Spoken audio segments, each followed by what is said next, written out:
What up, perps? Kid Copious back in effect. Purple State Party. You know what we're doing here. We're repping America, the center, and common sense, keeping love in your heart.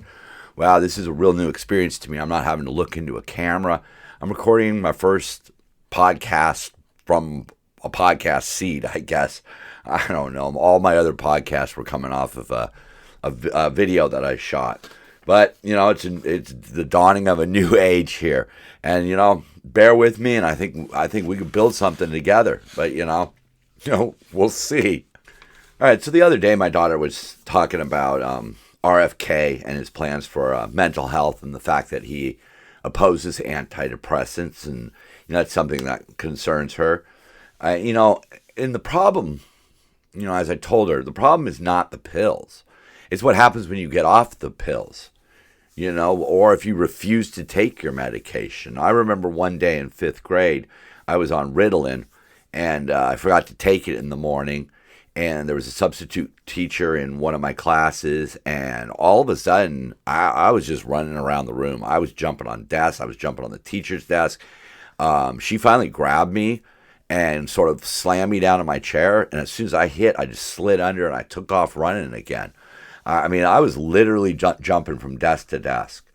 But that's what happens if you forget to take your medication. And if you think about some of the antipsychotics that people are on, people who are being treated for bipolar disorders, it can really have a very, very instant and traumatic effect. I'm trying to think of the word, but I just, for whatever reason, that particular word is missing in my vocabulary right now. But, the double-edged sword of it is obviously the only way you can forget to take your medication or come off of your medication, without tapering off, is to start taking the medication. But what are you supposed to do? And therein lies one of the problems, because, I'm a smoker myself, and I see the kind of information that's always being put out about smoking and vaping, right? But I don't see the same thing with the antidepressants. I used them myself. My daughter was on them for a while. Both of us are off of them. But we really didn't understand what the real risks were. It wasn't common knowledge. And I think that's something that, needs to be, looked into and expanded. Letting people know, hey, there's pitfalls to all this, But, on a side note here, because, if you've listened to me ever before, you'll know I love a good tangent. But they once did a study where they took the internet away from a group of people. It was a pretty large study. Unfortunately, I can't find it again. But they found that after an extended period of time, the effects of not having the internet was as effective as antidepressants. And one of those problems is that we're not special. You see, you try, like myself here, right? I'm trying to build something. I'm trying to bring awareness to a different way of looking at life, looking at politics, blah, blah, blah, blah, blah. But, everybody else is doing something too. And you find you're not special. And I think that's one of the leading causes, one of the reasons why they call it doom scrolling. You see all the things you wish you could do, the things that you wish you could live your life like or live up to or whatever. But anyhow, that's enough about that. So in other news, we've been hearing a lot of different things about Trump trying to end the war in the Ukraine, how he's dissing Zelensky, he's kissing up to Putin. People are saying, Trump loves Putin and all of that. But, this is the negotiation. This is the 3D chess moves that have to be made to bring about change in the world. There is a game, there is a dance, as they say. And, Trump has to placate Putin by making Putin think that he's wrong, that he's won, and that he was righteous in what he did. Putin did nothing wrong. And we saw that where, the UN wanted to condemn Russia and the US voted against it. And he also to placate Putin, he talks a lot of crap about Zelensky. Right? And that's easy for him because he don't like Zelensky. Remember, he tried to call Zelensky and get some dirt on Joe Biden, and Zelensky was like, nah, man. Right? So, they have a past history. So it certainly makes it easy for them. And it also looks, somewhat legit, in other words. Like, we never really heard Trump say a whole bunch about Putin, but we know he has beef with Zelensky. So he approaches it that way. Essentially he's playing Putin. But the master level of all of this is that it doesn't matter if Putin sees through Trump's plan. That's what Putin has to show to the world. It's his ego in Russian politics. It demands that Trump approach Putin as though Putin was correct. Putin's the better man. Zelensky's an asshole. Now let's end this goddamn war. But at the end of the day, that's the goal. End the war. It really doesn't matter how you get there. It's not cheating. It's not deceitful. It's not illegal. It's just his style. And it is weird. Like when I was reading about how the UN joined Russia's side and some of the things that Trump said to Zelensky about how, he essentially blamed Zelensky at one point for starting the war.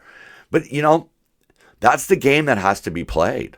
You see it when you see like high level people playing video games or playing chess or even doing Sudoku, for gosh sakes, you see these master levels.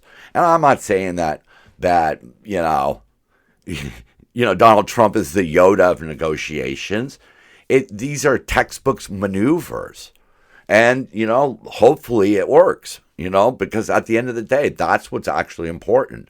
The actions, not the words, the actions, the outcome matters so much, especially when you're talking about, innocent lives being lost. And just, it has not been good for the world economy to have this war going on.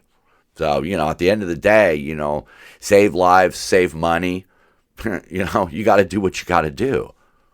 Okay, and this is where we veer off the road and off the cliff. When I used to do the videos that I did, the actual title of the show was Critique the Week, which was based on a British show called Mock the Week. That sort of, is British, and they talk about British politics and things like that, made jokes, and then, they had comedians on there and everything. So I just kind of called mine Critique the Week, kind of, playing off of that. But when I realized that I was no longer going to shoot and edit video, I was just going to go straight podcast because I don't think people really want to watch me, and I had to wear a mask and all that. It was really hard to do everything when you're wearing sunglasses, especially them dark sunglasses. But I digress. So I thought I kind of want to, up my game here. I want to stop just contributing to the negativity, to the talking heads who just rant and rave. I want to give you my opinion on news articles and things that I think are important, and I'm going to continue to do that. But I'm also going to base the new podcast on another British show called QI. And QI, it's a comedy show. They discuss certain topics with comedians. You have to see it. It's very hard to describe. But they don't have like a season 1. They have a series A, B, C, D, E. Right now they are on R. No, they are not. Correction. They are on V. That's right. I just saw Victory. Wow. Okay, this is how you fill time apparently on these things. No, seriously. So I'm going to try to start bringing forth a letter each week to kind of help frame my show. And I was listening to Armstrong and Getty, 7:90 a.m. in L.A., or you can look for them online too. That's a great show, way better. I aspire to be as good as they are. But they were talking about the AP Stylebook, and we're going to get to that in a second. But when I heard the AP Stylebook, I thought, okay, we're doing QI, we're doing A's. And for me, the most important A is addiction. I've suffered with addiction my whole life. I have to be extremely careful with what I eat because I just can't have any alcohol around me. It's literally a voice in the back of your head. A great story. I knew a kid recently who, it kind of seemed like he drank a lot and quite often, even sometimes kind of smelling a little like alcohol. But I was always like, well, he just got back from Vegas. So, he said he came in this morning, whatever. But he lost the job that I was at, and I started thinking about how addiction works. And I was trying to explain it to somebody, and I think I got it pretty well down. That voice in your head, that addiction voice, it doesn't care about anything other than feeding the addiction. And so this poor guy, he got a job, right? He got another job offer, but it was going to be in 2 weeks. So that voice in the back of his head is saying, hey, you might as well party hard right now. Party hard, party hard. And then the day before he gets the job, his little voice in his head is going to tell him, hey, man, this is your last chance. And chances are he's going to drink so much or do so much of other substances that he's not going to be able to get up in the morning. And if he gets up in the morning, he's going to be going his first day to the job completely hungover. And hopefully, the addiction thinks that'll cost him his job and he can get back to drinking. I mean, I literally have just the other day, I heard of somebody who lost a pretty decent job because they were caught out back smoking weed. I'm an advocate of weed. It's how I got off things like hard alcohol and meth. And let me tell you, that was 32 years ago. All right, so I've made it, but I made it because of Mary Jane. But it really bothers me when people use marijuana irresponsibly.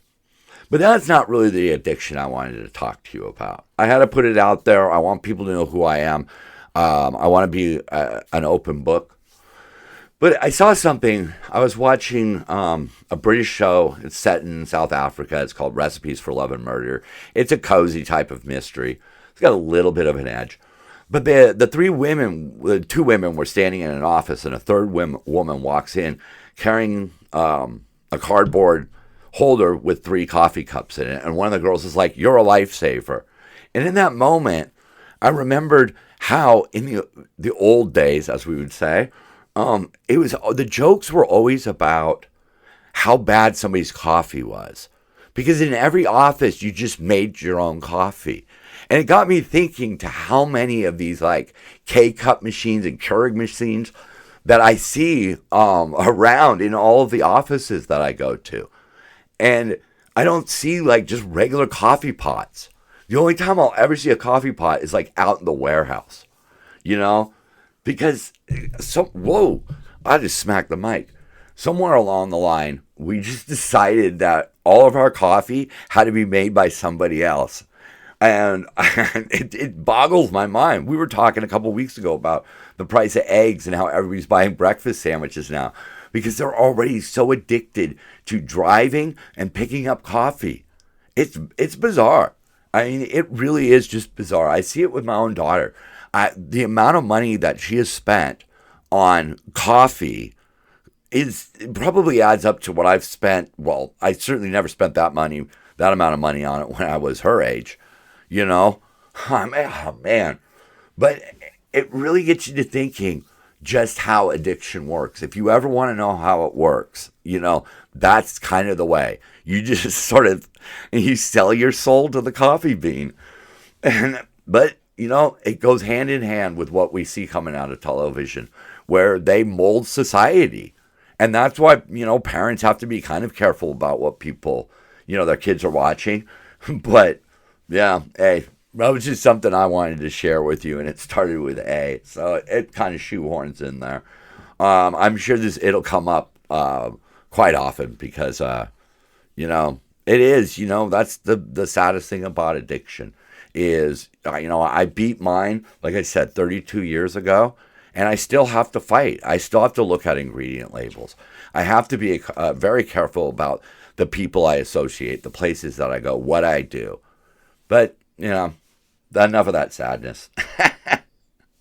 All right, so moving on with the A's. A-holes. Once I was standing in a 7-Eleven, right? And I just turned around and they had something up on a screen. And it was, they were like playing people's tweets. This is back in the day of, tweets, not X.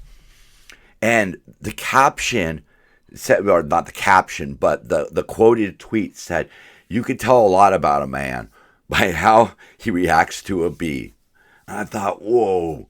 And I don't got the great memory. I'm not one of those guys who can pull movie quotes out of thin air. I've got a few, but I mean, I've got like, you're going to need a bigger boat, which is from Jaws.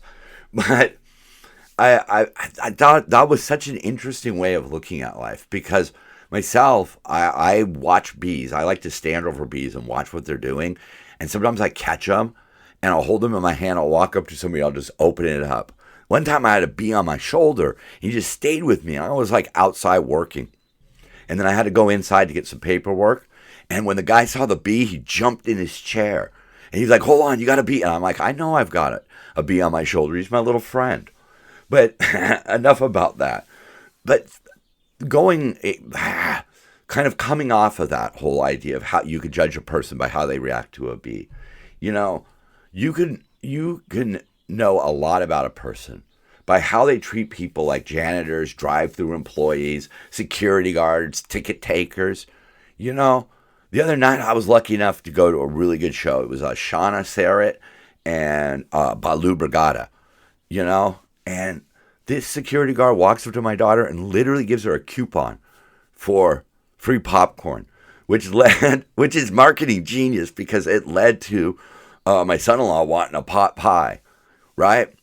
And when that pot pie came and the singer finally took the stage, she pointed that out. Oh, that looks delicious. Later she shouted me out for my dancing. But that's another thing. I was one of the few people to dance in that building. But when we were leaving, I said, good night, thanks, have a good one, to the security guard, to the guy at the door. Why? Because people need to be treated as humans. Before we got into that particular show, there was some tweaker wandering around the streets, right? And sure enough, he comes up to me because I guess, I don't know, I'm approachable.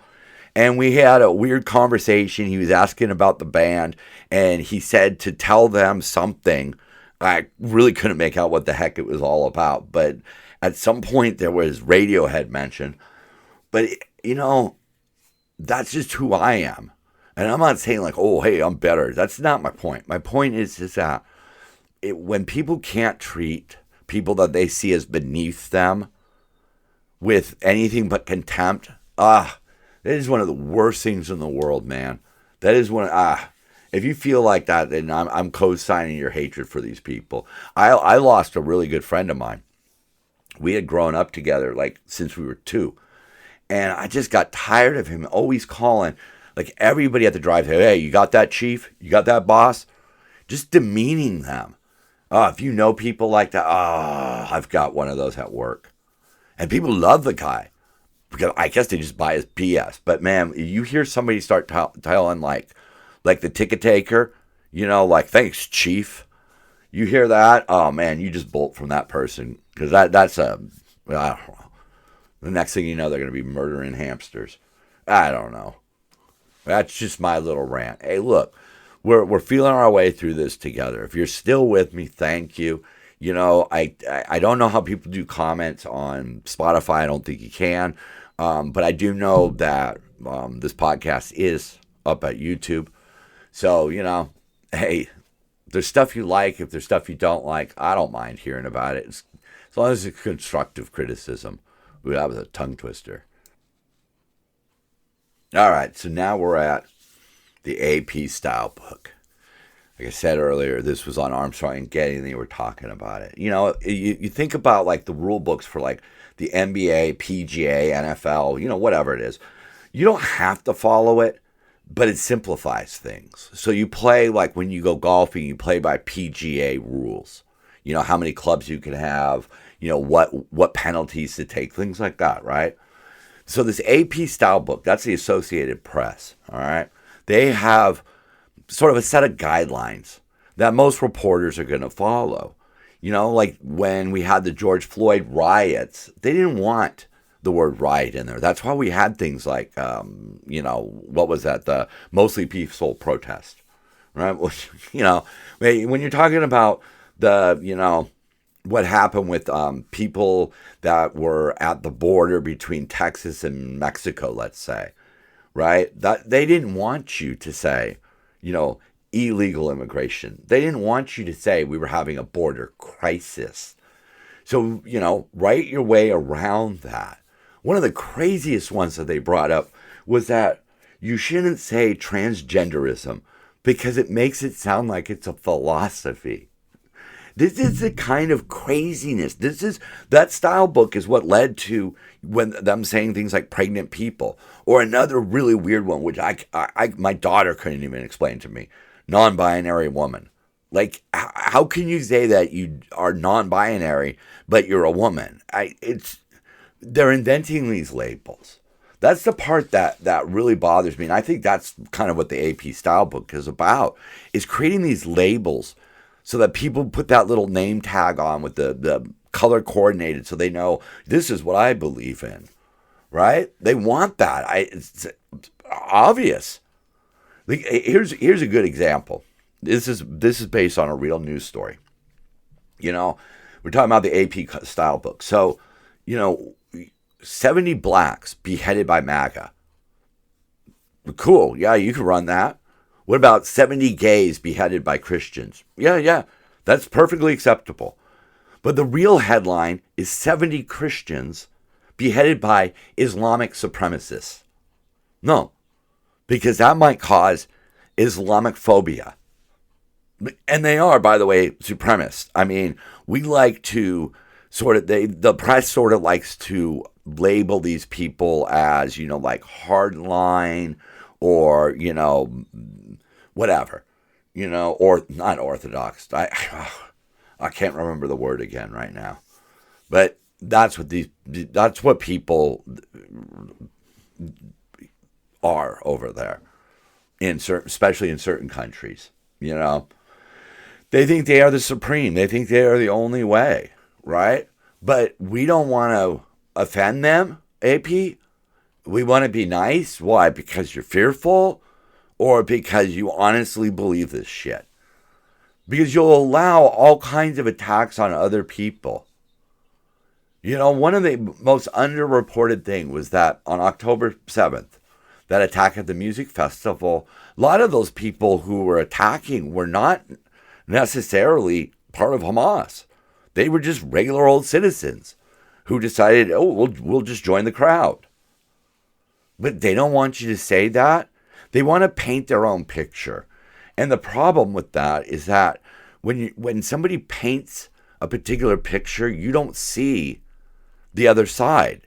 It's two-dimensional or whatever. We need our reporting to get back to more of a three-dimensional way of showing things. That's one of the things that that's what I want to do. I want to show both sides of things, and I don't really care which side it is. I've got a lot of trepidation right now about what's going on with the Trump administration. I see things are headed the right way, but I also see that, we're getting somewhere, but we're getting there maybe too quick. I don't know. And when I see that kind of stuff, I'll bring it up. Right now, it's a matter of trying to filter through the left taking every little thing and spinning it so hard. It really does the old knocking in. Yeah, it really does. That's that's one of the reasons why I'm trying to simplify. I'm trying to change it up so that I just have to live inside the news. Because like they say, what is it? It's called doom scrolling, right? All right, cool. We're done. Please like, subscribe. Let's build this purple kingdom together. I'm still Kid Copious. I'm Purple State, and so are you. Keep grinding. Love one another. Peace, perps. Let's dance it out.